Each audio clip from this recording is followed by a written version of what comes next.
اور آج کل ایک سائنٹسٹ مارکیٹ میں آئے ہوئے ہیں، ہود نام ہے ان کا، گو کہ وہ اللہ کے وجود کو مانتے ہیں لیکن اللہ کی ماننے کے لیے بالکل بھی تیار نہیں ہے۔ قیصر راجہ صاحب نے ان کے بڑے اچھے جوابات دیے۔ قیصر راجہ صاحب کے جوابات تو سائنسی بنیادوں پہ ہوتے ہیں، میں عقلی بنیادوں پہ کچھ باتیں رکھ رہا ہوں آپ کے سامنے۔ وہ کہتے ہیں اس میں کوئی شرم کی بات نہیں، ہم بندر سے وجود میں آئے ہیں۔ سائنس بہرحال یہ کہتی ہے اب اس میں کوئی کسی کو شرم آ رہی ہے کہ ہمارے باپ دادا بندر تھے یا شرم نہیں آ رہی ہے، بہرحال سائنس نے یہ دعویٰ کیا ہے کہ ہم کہاں سے چلے ہیں؟ بندر سے۔ یعنی یہ حسن اتفاق ہے کہ ایوالو ہوتے ہوتے، ارتقا ہوتے ہوتے یہ ہمارا ڈیزائن وجود میں آ گیا۔ ایک بات خوب ہے، اصول اور ضابطہ سمجھیں۔ دلیل کسے کہتے ہیں؟ دلیل دو طرح کی ہوتی ہے، ایک ہے تجربہ اور مشاہدہ۔ تجربے اور مشاہدے کی بیس پہ ہمیں علم حاصل ہوتا ہے، اور بعض دفعہ ہمیں علم حاصل ہوتا ہے کوئی خبر دینے والا ہمیں خبر دیتا ہے۔ یہ جو خبر دینے والا ہمیں خبر دیتا ہے، اس علم کو دلیل نقلی کہا جاتا ہے۔ یہ نقل ہوتی چلی آ رہی ہے، ایک چیز نقل کیا ہے اس نے کہ میں نے اپنی آنکھوں سے دیکھا، حالانکہ ہم نے نہیں دیکھا ہوتا۔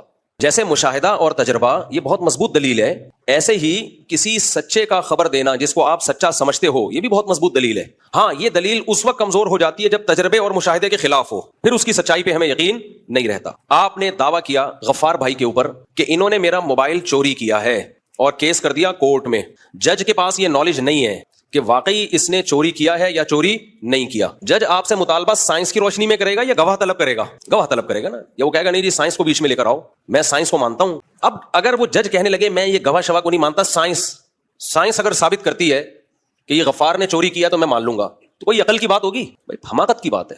آپ نے دو گواہ پیش کر دیے، جج نے جرح کی ان گواہوں کی تفتیش کی، یہ جھوٹ تو نہیں بولتے؟ محلے والوں سے پوچھ لیا، محلے والے کہہ رہے ہیں بھائی ہم نے آج تک ان کو جھوٹ بولتے نہیں دیکھا، کسی غیر اخلاقی سرگرمی میں نہیں ہے، کوئی کرمنل ایکٹیویٹی نہیں ہے، بالکل ایک شریف شرفا شہری۔ اب جج غفار کو چور قرار دے گا کہ نہیں دے گا؟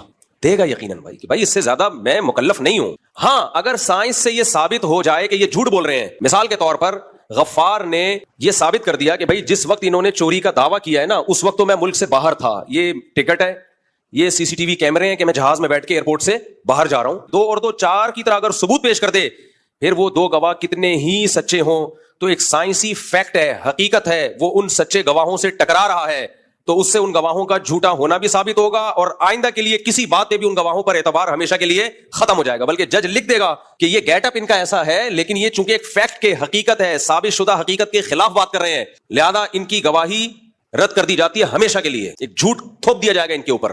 یہاں سائنس ٹکرا رہی ہے دلیل نقلی سے، عقل ٹکرا رہی ہے کس سے؟ نقل سے۔ جب عقل اور نقل کا ٹکراؤ ہوتا ہے تو ترجیح کس کو ہوتی ہے؟